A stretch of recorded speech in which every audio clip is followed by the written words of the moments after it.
Bem-vindos ao nosso cantinho especial da internet, onde a história encontra o travesseiro e onde os mitos antigos e a minha voz monótona servem como a mais eficiente pílula para dormir. Hoje serei eu, o seu narrador noturno, e hoje vamos embarcar numa jornada épica pelo mundo gelado e brutal da mitologia nórdica. Antes de começarmos nossa aventura pelos 9 mundos, gostaria de fazer um pedido. Se você está gostando do conteúdo, seria uma honra ter o seu like. Não precisa ser agora. Você pode apertar o botão quando estiver quase dormindo, como o último ato de consciência antes de mergulhar no mundo dos sonhos e me abandonar aqui, falando sozinho. Talvez você queira diminuir o brilho da tela do celular e reduzir um pouco o volume, antes de fechar os olhos e se deixar levar pela minha voz monotamente chata e relaxante.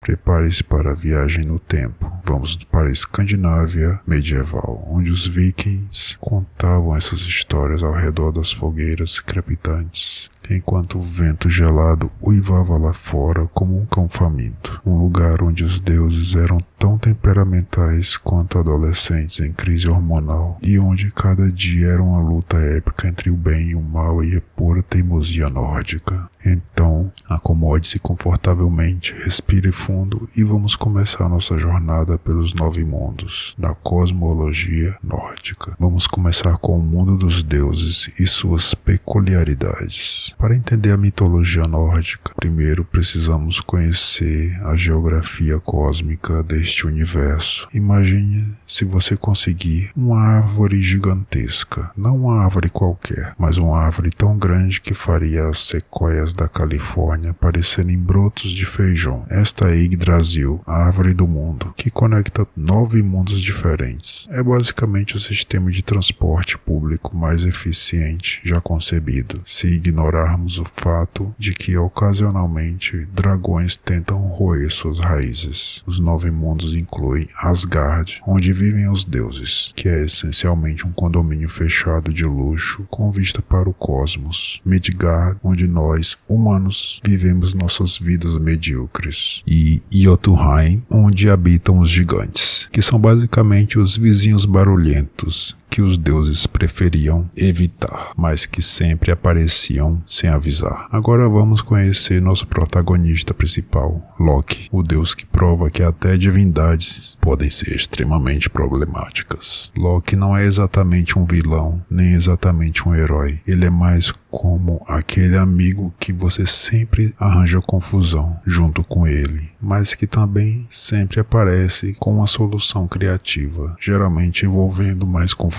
A primeira travessura de Loki, o cavalo de 8 patas. Nossa primeira história começa com um problema arquitetônico. Os deuses de Asgard precisavam de um muro defensivo, porque aparentemente, mesmo sendo divindades, eles tinham paranoia de invasão domiciliar. Um construtor oferecendo seus serviços, mas seu preço era um pouco inusitado. Ele queria a deusa Freya como esposa, mais o sol e a lua como bônus. Basicamente, ele estava pedindo para comprar Asgard e receber o sistema solar de presente. Os deuses, sendo práticos, fizeram o que qualquer pessoa faria. Aceitaram o acordo, mas com uma condição impossível. O construtor teria que terminar o muro em uma única temporada de inverno, trabalhando sozinho. Era como pedir para alguém construir uma casa usando apenas um palito de dente. Mas aí que entra o plot twist digno de uma novela das 8. O construtor tinha um cavalo mágico chamado Svadilfari, que era aparentemente mais eficiente do que uma equipe inteira de operários com equipamentos modernos. O muro começou a ser erguido numa velocidade alarmante e os deuses perceberam que poderiam ter que pagar a conta. Loki, sempre a solucionar qualquer problema e criador de outros tantos, teve uma ideia brilhante. Ele se transformou em uma égua. Sim, você ouviu certo, uma égua, e seduziu o cavalo mágico. O que se seguiu foi uma perseguição épica pelos campos de Asgard, com Loki galopando desesperadamente, tentando manter o cavalo ocupado. Tempo suficiente para que que o construtor perdesse o prazo. O plano funcionou. O construtor não conseguiu terminar o muro a tempo. Os deuses não precisaram pagar e Loki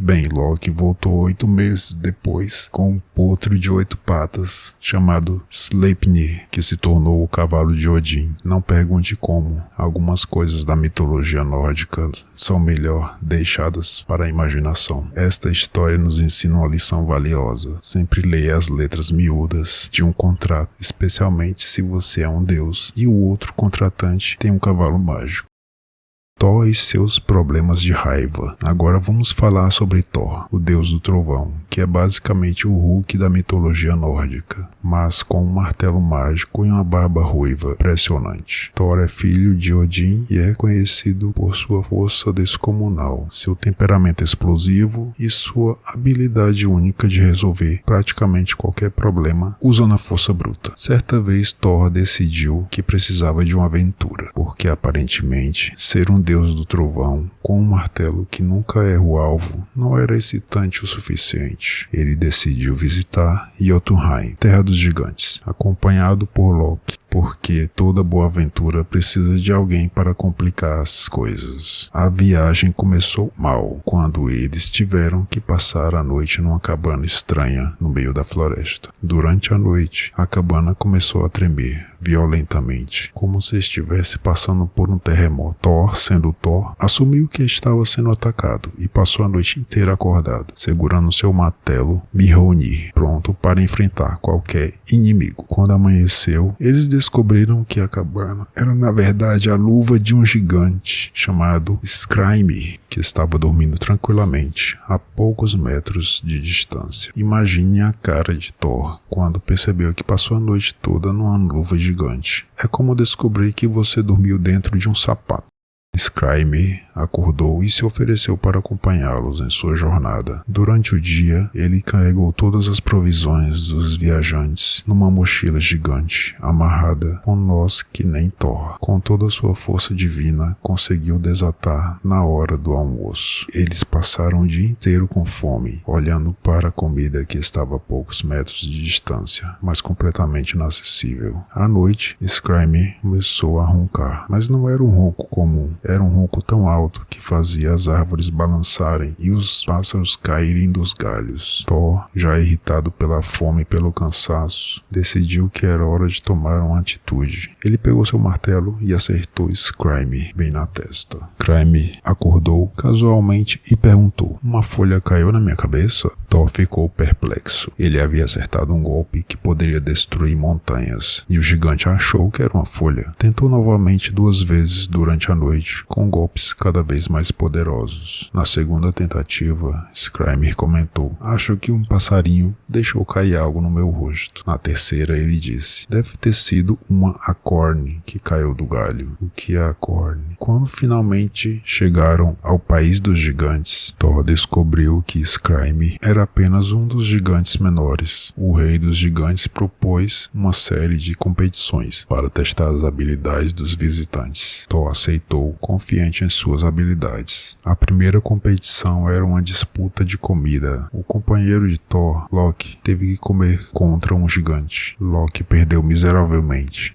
O gigante, por sua vez, não apenas comeu mais rápido, mas também comeu o prato e a mesa. A segunda competição era uma corrida. O jovem acompanhante de Thor teve que correr contra Ugi. Ele perdeu por uma margem tão grande que Ugi já tinha voltado para cumprimentá-lo antes dele chegar à linha de chegada. Então chegou a vez de Thor. Sua primeira competição era uma disputa de bebida. Eles trouxeram um chifre gigante, cheio de hidromel, e disseram para Thor esvaziá-lo. Thor bebeu com toda sua força, assumindo que seria fácil, mas não importava o quanto bebesse. O nível do líquido mal parecia baixar. Após 3 tentativas com Hercúleas, o chifre ainda estava quase cheio. A segunda competição de Thor era levantar o gato do rei dos gigantes. Parecia ridiculamente fácil. Era apenas um gato, afinal, mas quando Thor tentou levantá-lo, o gato parecia pesado como uma montanha. Com toda a sua força divina, ele apenas conseguiu fazer com que o gato levantasse uma pata do chão. A terceira e última competição era uma luta. Thor teria que enfrentar a babá do rei uma velha senhora chamada Eli. Thor pensou que seria a coisa mais fácil do mundo, mas conforme a luta prosseguia, ele descobriu que não conseguia derrubar a velha senhora. Na verdade, ela estava forçando-o a se ajoelhar. Humilhado e confuso, Thor estava pronto para partir, quando o rei dos gigantes revelou a verdade. Tudo havia sido uma ilusão mágica. Loki, que havia vencido a competição de comida, era na verdade o fogo selvagem personificado. É claro que ele comeria tudo, incluindo o prato e a mesa. Ugg era o pensamento personificado. Nada pode correr mais rápido que o pensamento. O chifre de hidromel estava conectado ao oceano. Thor havia bebido tanto que causou as primeiras marés baixas. O gato era na verdade Jomungard, a serpente do mundo, que circunda toda a terra.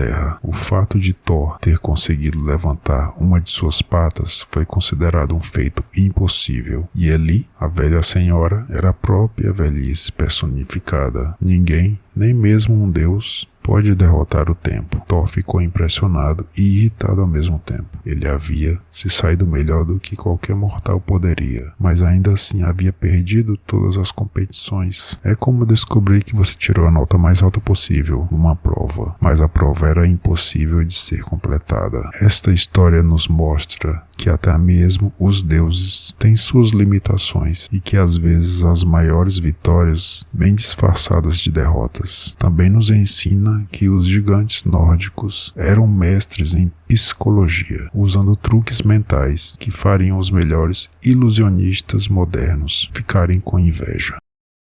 Loki e o roubo dos cabelos de Sif. Agora vamos voltar para Loki, porque francamente ele é o personagem mais interessante desta mitologia toda. Loki tinha um hobby peculiar. Ele gostava de pregar peças dos outros deuses, geralmente sem pensar nas consequências. Era como uma criança de 5 anos com poderes mágicos e uma tendência para o caos. Uma manhã, Loki acordou e decidiu que seria divertido cortar todos os cabelos de Sif, a esposa de Thor, enquanto ela dormia. Não havia razão para isso. Não foi vingança, não foi parte de um plano elaborado. Foi simplesmente porque Loki achou que seria engraçado. É o tipo de coisa que faz você questionar se os deuses realmente eram mais maduros que os humanos. Acho que foi bem as vozes na cabeça. Quando Sif acordou e descobriu que estava careca, ela ficou furiosa. Quando Thor descobriu, ele ficou bem. Imagine a reação de alguém que pode convocar raios em tempestades quando está apenas levemente irritado. Agora imaginem como ele reagiria quando está genuinamente furioso. Thor encontrou Loki e o agarrou pela garganta, prometendo quebrar todos os ossos de seu corpo se ele não consertasse a situação imediatamente. Loki, percebendo que dessa vez havia realmente exagerado, prometeu que conseguiria cabelos ainda mais bonitos para Sif. A viagem aos Elfos Escuros. Loki viajou para Alfheim, o reino dos Elfos Escuros, que eram conhecidos por serem os melhores artesãos de todos os 9 mundos. Eles podiam criar qualquer coisa, desde que o preço fosse adequado. Loki explicou sua situação delicada. Ele precisava de cabelos mágicos para a esposa de Thor, e precisava rápido, antes que Thor decidisse usá-lo como alvo de treino para seu martelo. Os Elfos Escuros, que aparentemente tinham um senso de humor, decidiram ajudar. Eles criaram não apenas cabelos de ouro puro, que cresceriam na cabeça de Sif e seriam ainda mais bonitos que seus cabelos originais, mas também decidiram criar 2 outros presentes: uma lança chamada Gungnir para Odin, que nunca erraria seu alvo, e um navio chamado Skidbladnir para Freyr, que sempre traria ventos favoráveis, e poderia ser dobrado e guardado no bolso quando não estivesse em uso. Loki estava impressionado com o trabalho dos elfos e começou a se gabar sobre a qualidade dos presentes. Infelizmente, 2 outros elfos escuros, os irmãos Brock e Eitri, ouviram sua conversa e ficaram ofendidos. Eles afirmaram que poderiam criar presentes ainda melhores. Loki que nunca conseguia deixar no desafio passar, apostou sua própria cabeça que os irmãos não conseguiriam superar os presentes que ele já havia encomendado. Era uma aposta típica de Loki, completamente desnecessária e potencialmente fatal. Os irmãos aceitaram o desafio e se puseram a trabalhar. Enquanto Eitri trabalhava na forja, Brock ficou responsável por manter o Foley funcionando. Loki, percebendo que poderia estar em apuros, decidiu sabotar o trabalho dos irmãos. Ele se transformou numa mosca e começou a picar Brock, tentando fazê-lo parar de trabalhar o Foley.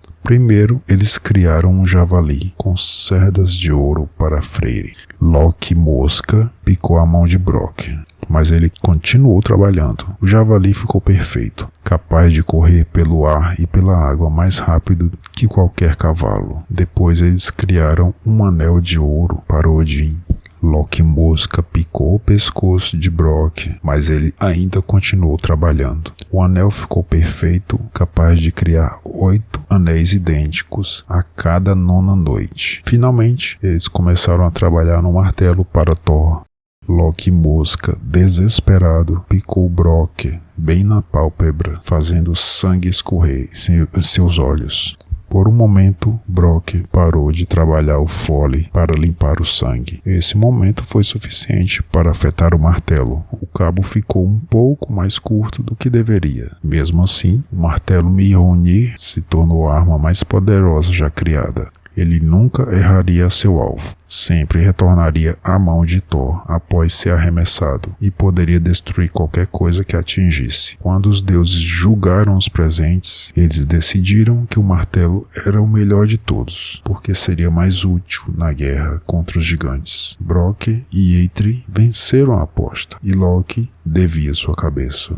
Mas Loki, sendo Loki, encontrou uma brecha no contrato. Ele argumentou que havia apostado sua cabeça, mas não seu pescoço, e seria impossível remover a cabeça sem danificar o pescoço. Os irmãos, frustrados, mas reconhecendo a lógica perversa do argumento, decidiram se vingar de outra forma. Eles costuraram os lábios de Loki com uma linha mágica, para que ele não pudesse falar por um tempo. Ironicamente, este foi provavelmente o período mais pacífico que Asgard já experimentou.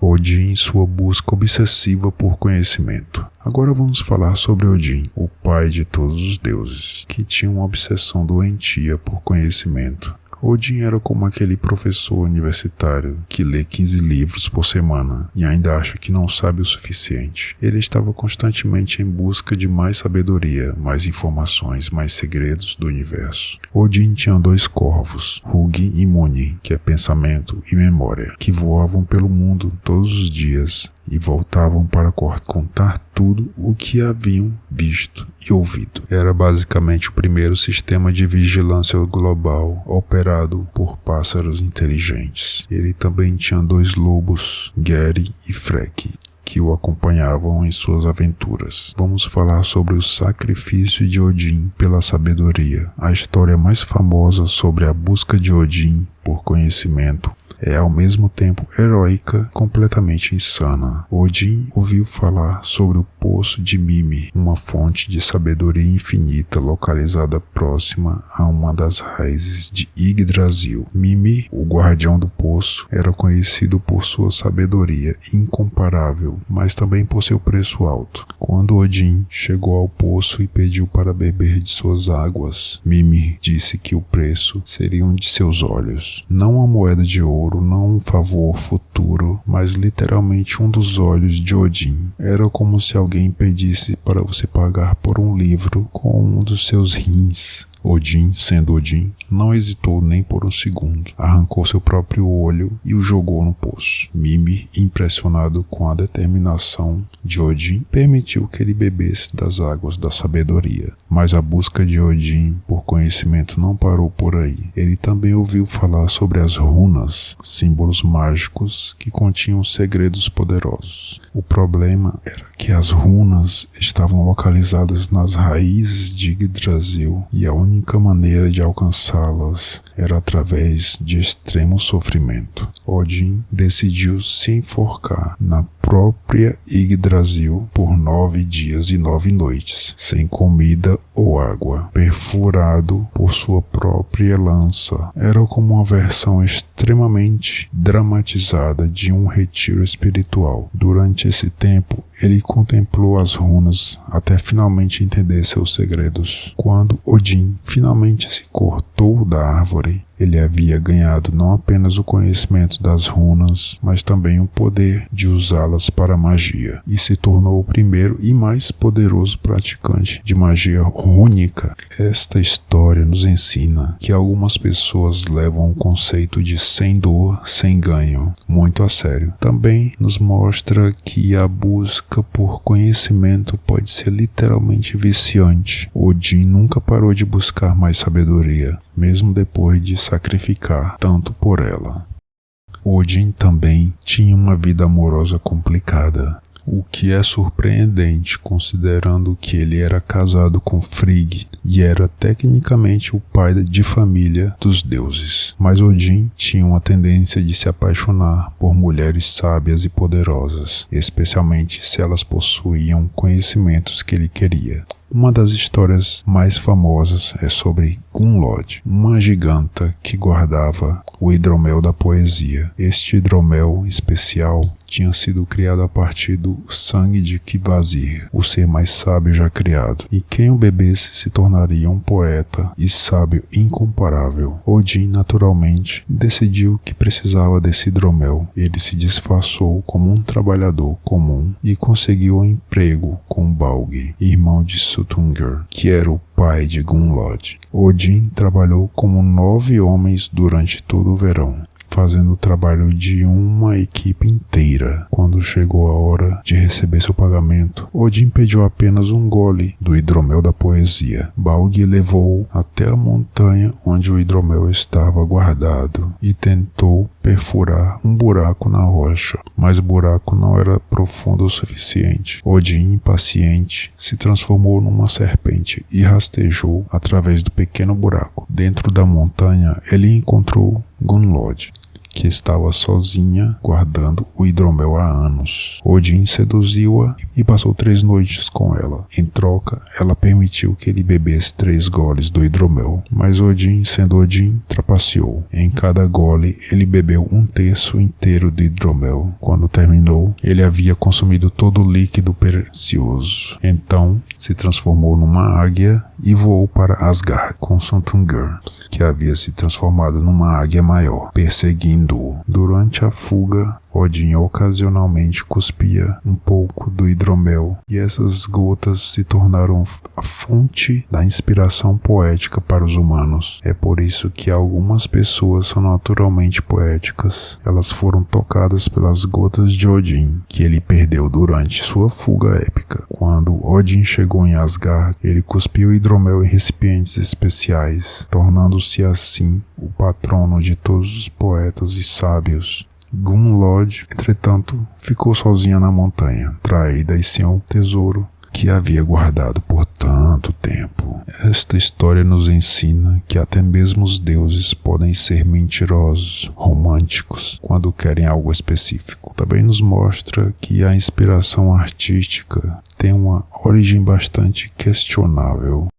Morte de Baldur. Agora vamos falar sobre uma das histórias mais tristes da mitologia nórdica, que também acontece de ser uma das mais importantes para entender por que tudo eventualmente deu errado no mundo dos deuses. Esta é a história de Baldur, o filho mais querido de Odin e Frigg, e como sua morte foi o início do fim para os deuses nórdicos. Baldur era basicamente a personificação da perfeição. Ele era bonito, sábio, eloquente e amado por todos. Se os deuses nórdicos tivessem redes sociais, Baldur seria aquela pessoa que posta fotos perfeitas o tempo todo, e ainda assim todo mundo gosta dele genuinamente. Ele era tão puro e bom que até mesmo a luz emanava de sua presença.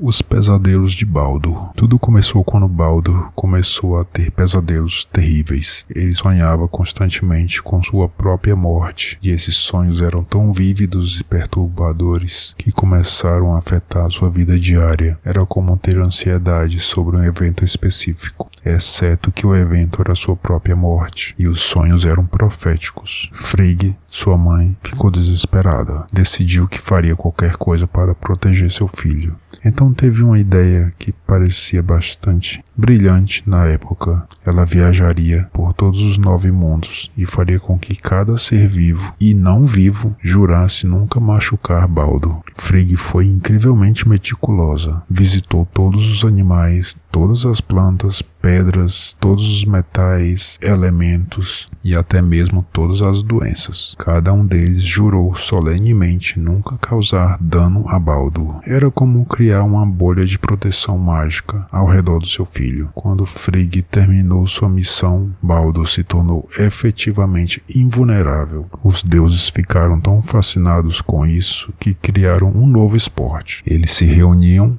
e arremessavam coisas em Baldur, apenas para vê-las ricochetear inofensivamente. É como ter um amigo indestrutível que voluntariamente servia como alvo de treino. Pedras, lanças, flechas, tudo ricocheteava em Baldur sem causar nem mesmo um arranhão. Os deuses achavam isso hilário e passavam horas se divertindo com essa brincadeira. Baldur, sendo Baldur, participava de bom grado, feliz por entreter seus amigos e familiares. Agora vamos falar da única exceção, aí que vem. Mas havia um problema com o plano de Frigg. Quando ela estava fazendo sua jornada pelos 9 mundos, ela encontrou uma pequena planta de visco crescendo em uma árvore. A planta era tão pequena e aparentemente inofensiva que Frigg pensou: isso é pequeno demais para causar qualquer dano a Baldur. Então ela não pediu para o visco fazer o juramento. Era uma decisão compreensível. O visco era apenas uma plantinha parasita que crescia em outras árvores. Era como se preocupar que um marshmallow pudesse ser uma arma letal. Infelizmente, na mitologia nórdica,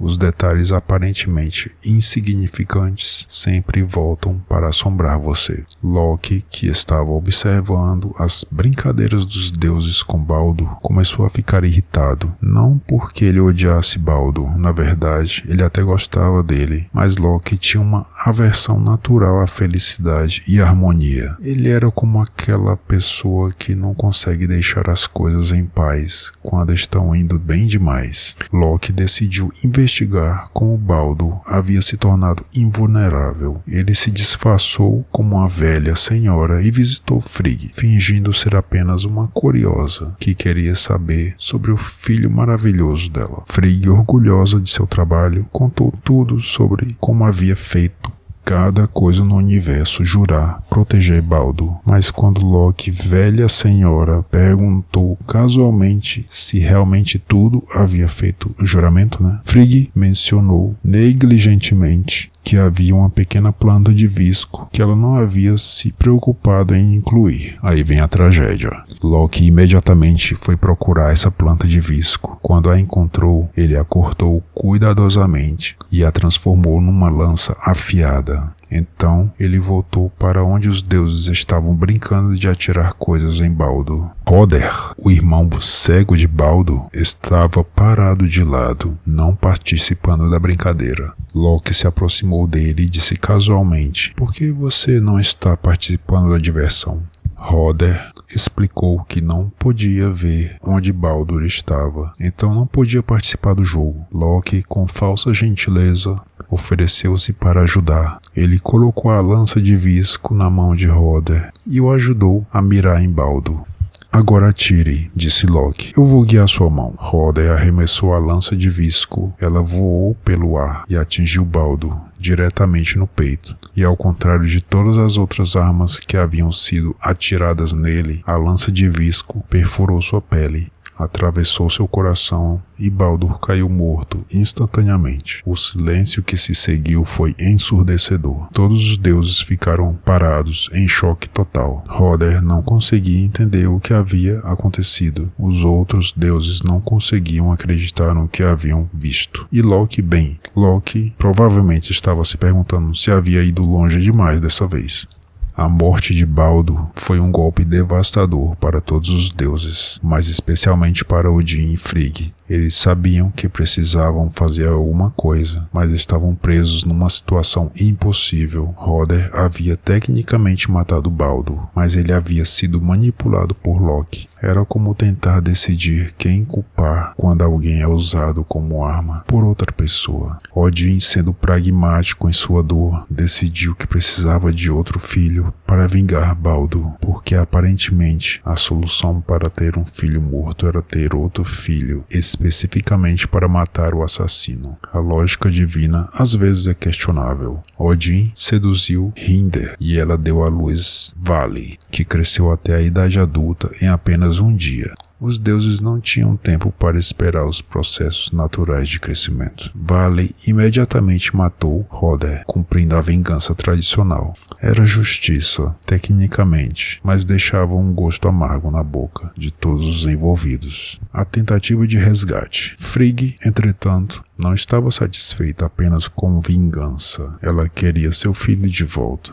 Ela perguntou se alguém estaria disposto a cavalgar até Helheim, o reino dos mortos, e tentar negociar o retorno de Baldur. Hermordi, outro filho de Odin, se voluntariou para a missão. Ele montou Sleipnir, o cavalo de 8 patas de Odin, sim, aquele que Loki havia criado, e cavalgou por 9 dias através de vales escuros e pontes traiçoeiras, até chegar aos portões de Helheim. Hel, a deusa dos mortos, que acontecia de ser filha de Loki. As conexões familiares desta mitologia são complicadas. Ouvi o pedido de Hermordi. Ela disse que liberaria Baldur de volta à vida, mas apenas se tudo no universo chorasse por ele. Se uma única coisa se recusasse a chorar, Baldur teria que permanecer em Helheim. O luto universal. Os deuses enviaram mensageiros por todos os 9 mundos, pedindo para que tudo chorasse pela morte de Baldur. E surpreendentemente, todos cooperaram. Humanos choraram, animais,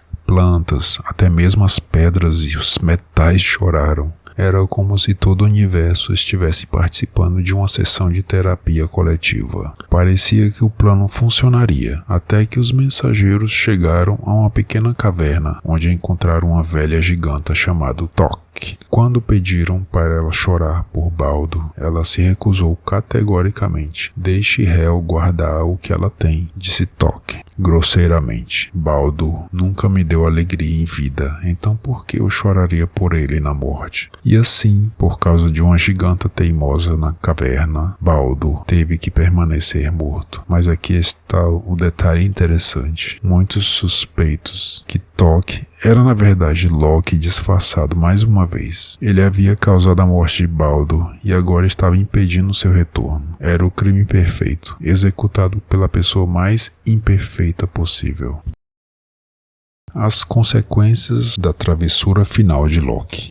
A morte de Baldur foi a gota d'água para a paciência dos deuses com Loki. Até então eles haviam tolerado suas travessuras porque, para ser justo, Loki também os ajudava frequentemente, mas matar o filho mais amado de Odin cruzou uma linha que não podia ser ignorada: a captura de Loki. Loki, percebendo que desta vez havia realmente exagerado, fugiu de Asgard e se escondeu nas montanhas. Ele construiu uma casa com 4 portas, uma para cada direção, para poder escapar rapidamente se os deuses o encontrassem. Durante o dia, ele se transformava em salmão e se escondia numa cachoeira próxima. Era um esconderijo inteligente, exceto pelo fato de que Loki não conseguia parar de ser Loki, mesmo quando estava fugindo.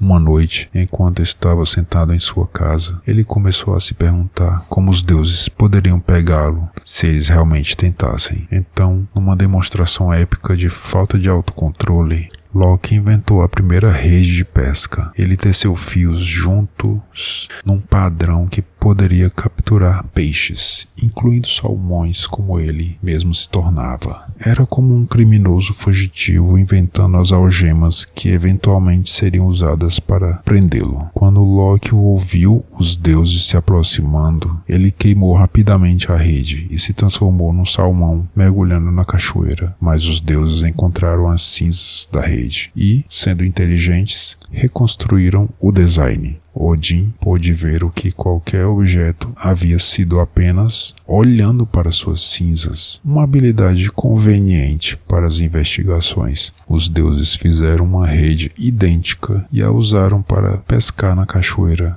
Loki tentou pular por cima da rede, mas Thor estava esperando e o pegou no ar. É por isso que os salmões têm a cauda estreita. Thor segurou Loki salmão pela cauda e a forma ficou permanentemente alterada para todos os salmões. O castigo de Loki foi elaborado e cruel, mesmo para os padrões nórdicos. Os deuses transformaram um de seus filhos, Vali, não o mesmo Vali que vingou Baldur, num lobo, que imediatamente atacou e matou seu irmão, Narfi. Eles usaram as entranhas de Narfi para amarrar Loki a 3 pedras pontiagudas numa caverna subterrânea. Mas isso não era tudo.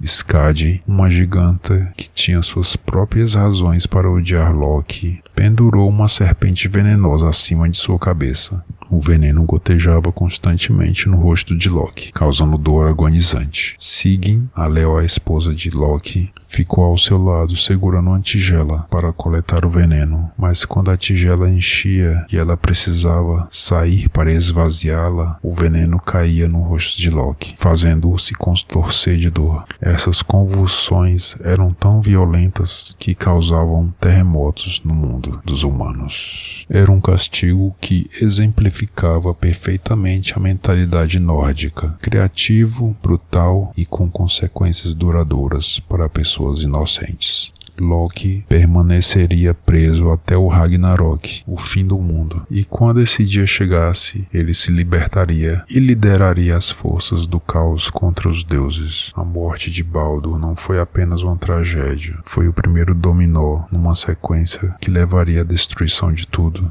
Os deuses nórdicos, ao contrário de muitas mitologias, sabiam exatamente como e quando iriam morrer. Eles tinham profecias detalhadas sobre o Ragnarok, mas eram incapazes de evitá-lo. Era como ter um cronograma para o apocalipse e ser obrigado a segui-lo. Thor e a pescaria mais épica da história. Vamos mudar para uma história um pouco mais leve, porque até na mitologia nórdica precisamos de intervalos cósmicos entre as tragédias existenciais. Esta é a história de quando Thor decidiu ir pescar e quase destruiu o mundo no processo. Thor, como sabemos, não era conhecido por fazer as coisas pela metade. Quando ele decidia pescar, não era para pegar alguns peixinhos para o jantar. Era para capturar o maior monstro marinho imaginável, porque Thor aparentemente não conhecia o conceito de proporcionalidade. Um dia Thor estava visitando o gigante Ymir, que era conhecido por suas habilidades na pesca. Ymir não estava particularmente feliz em ter Thor como hóspede. Ter o deus do trovão em sua casa era como hospedar um furacão com problemas de raiva. Quando Ymir anunciou que iria pescar de manhã, Thor se convidou para acompanhá-lo. Ymir tentou desencorajá-lo, dizendo que Thor seria inútil no mar porque estava acostumado apenas com batalhas terrestres. Era uma tentativa diplomática de dizer: por favor, não destrua meu barco. Thor, previsivelmente, ficou ofendido e insistiu que não apenas acompanharia Ymir, mas que permaneceria no mar muito mais tempo que ele. Era o tipo de competição masculina que transcende espécies e dimensões. Na manhã seguinte, quando Ymir estava preparando suas iscas, Thor perguntou onde ele poderia conseguir isca para si mesmo. Ymir sarcasticamente disse para Thor conseguir sua própria isca, se ele era tão capaz quanto afirmava. Thor, sem hesitar, foi até o rebanho de gado de Ymir e decapitou Himinbrioter, o maior touro do gigante. Ele usou a cabeça inteira do touro como isca. Era como usar um carro inteiro como peso de papel. Tecnicamente funcional, mas completamente excessivo. Ymir ficou furioso ao ver seu melhor touro morto, mas não havia muito que ele pudesse fazer contra Thor. Eles partiram para o mar, com Ymir remando e murmurando impropérios sobre deuses arrogantes que matam o gado alheio. Ymir parou o barco no que ele considerava águas profundas adequadas para a pesca. Thor protestou que eles estavam muito perto da costa. Ymir explicou que se fossem mais longe, eles poderiam encontrar a serpente do mundo, Jormungandr, que circundava toda a terra. Thor, naturalmente, ficou interessado. Ótimo, ele disse. Vamos para lá. Ymir ficou aterrorizado, mas Thor pegou os remos e remou com tanta força que o barco voou sobre as ondas, como se fosse um míssil aquático. Eles foram para as águas mais profundas e perigosas do oceano, onde nenhum pescador sensato ousaria ir. Thor lançou sua linha com a cabeça do touro como isca e então esperaram. Na mitologia nórdica, até mesmo os momentos épicos às vezes envolvem muito tempo de espera entediante. Eventualmente, algo mordeu a isca de Thor, mas não era um peixe comum. Era Jormungandr, a serpente do mundo, o próprio monstro que Ymir havia tentado evitar. A serpente era tão grande que sua cabeça sozinha era do tamanho de uma montanha. Quando a serpente mordeu a isca, ela ficou com um anzol preso em sua mandíbula. Thor começou a puxar a linha e a serpente começou a puxar de volta. O que se seguiu foi essencialmente um cabo de guerra entre um deus e um monstro marinho do tamanho de um continente. Thor plantou os pés tão firmemente no fundo do barco que eles atravessaram o casco e tocaram o fundo do oceano. Ele puxou com tanta força que seus músculos incharam e o barco começou a se desintegrar ao redor de seus pés. A serpente, por sua vez, estava furiosa por ter sido fisgada. Ela começou a se debater violentamente, criando ondas enormes em tempestades que podiam ser vistas de todos os 9 mundos. Era como assistir a uma briga entre forças da natureza. Finalmente, Thor conseguiu puxar a cabeça de Jormungandr para fora da água. O monstro e o deus se encararam e foi um dos momentos mais tensos da mitologia nórdica. A serpente cuspia veneno. Thor segurava seu martelo. E Ymir estava do canto do barco, tendo o que provavelmente era um ataque de pânico. Thor levantou Mjolnir, preparando-se para dar o golpe final na serpente. Se ele tivesse conseguido, teria alterado todo o curso da mitologia nórdica. A serpente estava destinada a matar Thor durante o Ragnarok. Então matá-la antes disso mudaria todo o destino. Mas no momento crucial, Ymir entrou em pânico total, vendo Thor prestes a atacar o monstro mais perigoso do oceano, bem ao lado de seu barco. Ele cortou a linha de pesca. A serpente, subitamente livre, caiu de volta no oceano com um estrondo que criou tsunamis em todas as direções. Ela desapareceu nas profundezas, ainda com o anzol de Thor preso em sua mandíbula. Durante o retorno, Thor ficou absolutamente furioso com Ymir por cortar a linha. Ele havia estado a segundos de matar um dos maiores inimigos dos deuses, e o gigante havia arruinado tudo. O caminho de volta para a costa foi extremamente tenso. Ymir estava remando o mais rápido possível, tentando evitar o olhar assassino de Thor. Thor estava sentado em silêncio, claramente observando se deveria ou não usar Ymir como alvo de treino para seu martelo. Quando chegaram à costa, Ymir desafiou Thor para mais uma competição, tentando recuperar um pouco de sua dignidade. Ele disse que Thor deveria provar sua força, quebrando seu cálice mágico mais resistente. Thor pegou o cálice e o arremessou contra uma parede de pedra. O cálice ricocheteou intacto e a parede se despedaçou. Thor tentou várias vezes, quebrando pilares e paredes, mas o cálice intacto. Finalmente, a esposa de Ymir sussurrou discretamente para Thor que o único material mais duro que o cálice era a testa do próprio Ymir. Thor, sem hesitar, arremessou o cálice diretamente na cabeça do gigante. O cálice se despedaçou em milhares de pedaços. Ymir, agora com uma dor de cabeça épica, além de um barco destruído e um touro morto, finalmente admitiu que Thor havia vencido todos os desafios. Thor partiu satisfeito, levando consigo uma caldeira gigante que havia emprestado de Ymir. Esta história nos ensina que até mesmo as atividades recreativas podem se tornar épicas quando você é um deus nórdico. Também nos mostra que às vezes o destino é preservado pelos atos covardes de pescadores nervosos. Agora vamos explorar o lado mais, digamos, complicado da vida dos deuses nórdicos, seus relacionamentos amorosos. Se você pensava que os reality shows modernos eram dramáticos, espere até ouvir sobre as aventuras românticas dos deuses escandinavos. Frey e sua paixão impossível. Frey era um deus da fertilidade, prosperidade e, bem, de outras coisas relacionadas à fertilidade que não vamos detalhar aqui, porque este é um canal família. Frey era geralmente um deus tranquilo e benevolente, até o dia em que cometeu o erro de se sentar no trono de Odin. O trono de Odin tinha a propriedade especial de permitir que quem se sentasse nele pudesse ver tudo o que acontecia em todos os 9 mundos. Era como ter acesso ao sistema de vigilância universal, o que obviamente era uma tentação irresistível. Frey estava olhando ao redor dos mundos, provavelmente se divertindo com a vista panorâmica, quando seu olhar caiu sobre Jotunheim, a terra dos gigantes. Lá ele viu uma giganta chamada Gerda, caminhando em direção ao salão de seu pai.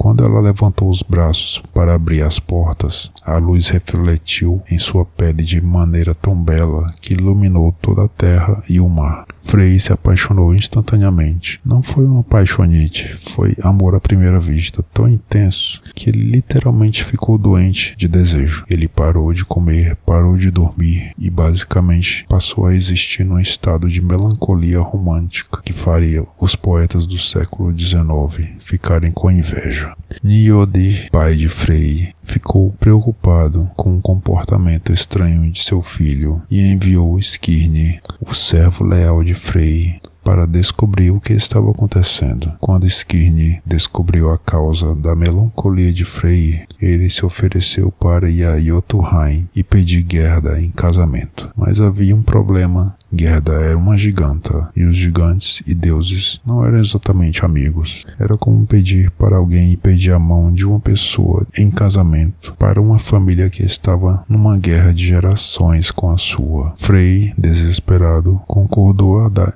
para Skirnir a sua espada mágica. Como pagamento pela missão, esta espada podia lutar sozinha e nunca perdia uma batalha. Era basicamente dar sua alma mais poderosa em troca de serviços de Cupido. Skirnir viajou para Jotunheim e encontrou Gerda. Primeiro, ele tentou seduzi-la com presentes, maçãs douradas que conferiam juventude eterna e um anel mágico que multiplicaria a riqueza dela. Gerda recusou educadamente. Ela não estava interessada em subornos divinos. Então Skirnir tentou ameaças. Ele disse que mataria Gerda com a espada de Frey se ela não concordasse. Gerda respondeu que não seria intimidada e que seu pai tinha um exército inteiro de gigantes para protegê-la. Finalmente Skirnir recorreu à chantagem mágica. Ele ameaçou amaldiçoar Gerda com a vida de solidão eterna, feiura e desespero, se ela não concordasse em se casar com Frey. Era psicologia reversa levada ao extremo sobrenatural. Esta última ameaça funcionou. Gerda, não querendo passar a eternidade sob uma maldição terrível, concordou em se encontrar com Frey num bosque sagrado em 9 noites. Frey e Gerda se casaram e, de acordo com os relatos, viveram felizes juntos. Mas havia uma consequência duradoura da transação. Frey havia dado sua espada mágica para conseguir sua esposa. Durante o Ragnarok, ele enfrentaria Surtr, o gigante de fogo, desarmado, e morreria na batalha. Era uma história de amor que literalmente custou o fim do mundo. Romântico, mas imprudente. Odin, como mencionamos antes, tinha uma vida amorosa extremamente complicada. Além de ser casado com Frigg, ele tinha várias amantes, geralmente mulheres que possuíam conhecimentos especiais que ele queria adquirir. Uma das histórias mais estranhas envolve Odin se disfarçando como um médico para seduzir Hinde. Hinde era uma princesa que havia rejeitado consistentemente seus avanços quando ele aparecia como ele mesmo. Então, Odin decidiu que precisava de uma abordagem mais criativa. Ele se transformou num soldado ferido e se apresentou na corte de Hinde. Quando isso não funcionou, ele voltou disfarçado como um ourives, oferecendo joias magníficas. Quando isso também falhou, ele finalmente apareceu como um médico, alegando que Hinde estava doente e precisava de seus cuidados especiais. O tratamento médico de Odin aparentemente funcionou, porque Hinde engravidou e deu à luz Vali, que cresceu até a idade adulta em um dia para vingar a morte de Baldur. Esta história levanta questões éticas sérias sobre consentimento e engano que os antigos escandinavos aparentemente não consideraram relevantes. Tempos diferentes, padrões morais questionáveis. Frigg, a esposa oficial de Odin, não era apenas uma vítima passiva dos casos extraconjugais de seu marido. Ela tinha seus próprios segredos e, segundo algumas versões das histórias, seus próprios casos amorosos. Uma das lendas conta que Frigg uma vez dormiu com os irmãos de Odin, Vili e Vé, durante uma longa ausência de Odin. Quando Odin voltou e descobriu, ele ficou furioso, mas não podia fazer muito sem admitir que ele mesmo não era exatamente um modelo de fidelidade conjugal. Era o tipo de drama familiar que faria os roteiristas de ópera tomarem notas avidamente. Capítulo 9. As aventuras culinárias e domésticas. Nem toda aventura da mitologia nórdica envolvia batalhas épicas ou romances complicados. Às vezes, os problemas surgiam de situações mundanas, como jantares que davam errado ou tarefas domésticas que se tornavam épicas por acidente. Aegir era um gigante marinho que organizava as melhores festas de todos os 9 mundos. Seus banquetes eram lendários. Ele tinha uma caldeira mágica que podia preparar cerveja suficiente para todos os deuses simultaneamente. Um dia, Aegir decidiu organizar uma festa especial e convidou todos os deuses de Asgard. Havia apenas uma condição: cada deus deveria trazer sua própria bebida, porque até mesmo caldeiras mágicas tinham limites. A maioria dos deuses trouxe hidromel ou cerveja comum. Thor, no entanto, decidiu que precisava trazer algo especial. Ele se lembrou da caldeira gigante que havia emprestado de Ymir durante sua aventura de pesca e decidiu usá-la para fazer uma bebida especial para a festa. O problema era que Thor não sabia cozinhar. Seus talentos estavam mais na área de destruição do que na área culinária. Mas Thor, sendo Thor, decidiu que cozinhar não era algo tão difícil quanto enfrentar dragões. Ele colocou a caldeira gigante no fogo, começou a adicionar ingredientes aleatoriamente: mel, frutas, grãos, ervas, basicamente qualquer coisa comestível que ele conseguiu encontrar. Era como assistir a um programa de culinária conduzido por alguém que nunca havia visto comida sendo preparada. A mistura de Thor começou a fermentar de maneiras que desafiavam as leis da natureza. A bebida resultante era tão forte que os vapores sozinhos faziam os pássaros caírem do céu. Era como destilaria nuclear operada por um amador entusiasta. Quando Thor chegou à festa de Aegir com sua criação, todos os outros deuses ficaram impressionados com o tamanho da caldeira, mas ninguém se atreveu a experimentar o conteúdo. O cheiro sozinho era suficiente para fazer guerreiros vikings reconsiderarem suas escolhas de vida. Aegir, sendo anfitrião educado, tentou ser diplomático sobre a contribuição de Thor. Ele agradeceu calorosamente e sugeriu que talvez fosse melhor guardar a bebida especial de Thor para uma ocasião ainda mais especial. Thor, percebendo que ninguém queria beber sua criação, ficou ofendido. Ele interpretou a diplomacia de Aegir como um insulto às suas habilidades culinárias inexistentes.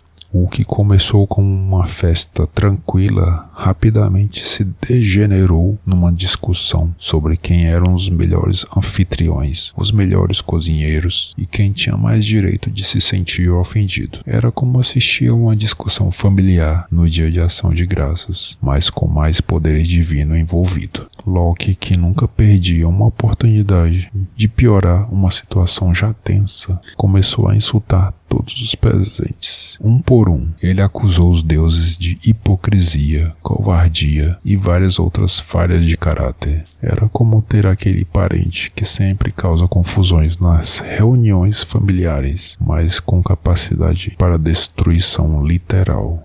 A festa terminou com Thor ameaçando usar seu martelo para resolver a situação culinária. Loki sendo perseguido pelos outros deuses e Aegir jurando nunca mais organizar jantares para divindades temperamentais. Frigg, sendo a rainha dos deuses, tinha responsabilidades domésticas que iam muito além do que qualquer mortal poderia imaginar. Ela não apenas gerenciava um palácio, mas coordenava as atividades de deuses que tinham a tendência de criar caos onde quer que fossem. Uma de suas tarefas mais desafiadoras era manter o guarda-roupa de Odin organizado. Odin tinha centenas de disfarces diferentes para suas aventuras pelo cosmos, e cada um precisava ser mantido em condições perfeitas. Era como ser responsável pelo guarda-roupa de um ator que interpretava múltiplos personagens simultaneamente. Frigg também era responsável por coordenar as atividades das Valquírias, as guerreiras divinas que escolhiam quais heróis mortos iriam para Valhalla. Era essencialmente um trabalho de recursos humanos, mas para funcionárias que eram guerreiras voadoras armadas com lanças. Uma vez, duas valquírias começaram uma discussão sobre quem tinha escolhido o melhor guerreiro numa batalha específica. A discussão se intensificou até se tornar uma luta épica que ameaçou destruir parte de Asgard. Frigg teve que mediar a disputa, encontrar uma solução diplomática e ainda garantir que ambas as valquírias continuassem fazendo seus trabalhos adequadamente. Era o tipo de situação de gerenciamento que faria consultores de recursos humanos modernos pedirem demissão. Por fim, o Ragnarok, o fim de todas as coisas. Chegamos ao final de nossa jornada pelos mitos nórdicos, que apropriadamente termina com o fim literal de tudo, o Ragnarok, o destino dos deuses. É simultaneamente o final mais épico e mais depressivo de qualquer mitologia, ao contrário de outras tradições mitológicas, onde os deuses são eternos e invencíveis. Os deuses nórdicos sabiam exatamente quando e como iriam morrer. Eles tinham profecias detalhadas sobre o fim do mundo, mas eram completamente incapazes de evitá-lo. Era como ter um cronograma para o apocalipse e ser obrigado a cumpri-lo. O Ragnarok não chegaria de surpresa. Haveria sinais claros de sua aproximação, começando com o Fimbulwinter, um inverno que duraria 3 anos completos, sem verão para quebrar o frio. Seria um período de fome, guerra e desespero entre os humanos. Durante este tempo, os lobos Skoll e Hati, que passaram toda a eternidade perseguindo o sol e a lua pelo céu, finalmente os alcançariam e os devorariam. O mundo seria mergulhado numa escuridão perpétua, iluminado apenas pelas estrelas que começariam a cair do céu. A libertação dos inimigos. Loki, que havia estado amarrado numa caverna, com veneno gotejando em seu rosto desde a morte de Baldur, finalmente se libertaria de suas correntes. O lobo Fenrir, filho de Loki, que havia sido acorrentado pelos deuses, também quebraria suas amarras mágicas. Jormungandr, a serpente do mundo, emergeria do oceano envenenando o ar com seu hálito tóxico. Era como se todos os problemas que os deuses haviam tentado conter ao longo dos séculos voltassem para se vingar simultaneamente. A batalha final. Os inimigos dos deuses se reuniriam em Vigrid, uma planície vasta, para a batalha final. Loki lideraria um exército de mortos desonrados, vindos de Helheim. Surtur, o gigante de fogo, marcharia do sul com uma espada flamejante. Os gigantes viriam de todas as direções. Do lado dos deuses, Odin lideraria os Ainehar, os guerreiros que haviam morrido gloriosamente em batalha e passado suas pós-vidas treinando em Valhalla para este momento exato. Thor viria com seu martelo, Frey viria desarmado, e todos os outros deuses marchariam para o que sabiam ser a sua morte certa. As profecias eram específicas sobre como cada deus morreria. Odin seria devorado por Fenrir, o lobo gigante, mas Vidar, filho de Odin, imediatamente vingaria seu pai, pisando na mandíbula inferior do lobo e rasgando-o no meio. Thor mataria Jormungandr, a serpente do mundo, mas o veneno dela o mataria 9 passos depois de sua vitória. Era uma vitória pírrica, levada ao extremo literal. Frey, lutando desarmado, seria morto por Surtur e sua espada flamejante. Seu sacrifício do amor finalmente cobraria seu preço. Loki e Heimdall se matariam mutuamente numa luta épica. Era o fim apropriado para um deus que havia causado tantos problemas, morrendo em combate com um deus que guardava a ponte para Asgard. Após as batalhas, Surtur usaria sua espada flamejante para incendiar todos os 9 mundos. Yggdrasil, a árvore do mundo que conectava todos os reinos, tremeria até suas raízes mais profundas. As águas subiriam e cobririam tudo, como se a própria natureza decidisse dar uma boa lavada no mundo para começar de novo. Basicamente uma faxina cósmica de proporções épicas. Mas aqui está o plot twist que faria qualquer roteirista de Hollywood chorar de inveja. O Ragnarok não era realmente o fim, era mais como um reset universal. Alguns deuses sobreviveriam, alguns humanos se esconderiam no tronco de Yggdrasil e, eventualmente, um novo mundo emergiria das águas. Era como se os vikings tivessem inventado o conceito de New Game Plus 1000 anos antes dos videogames.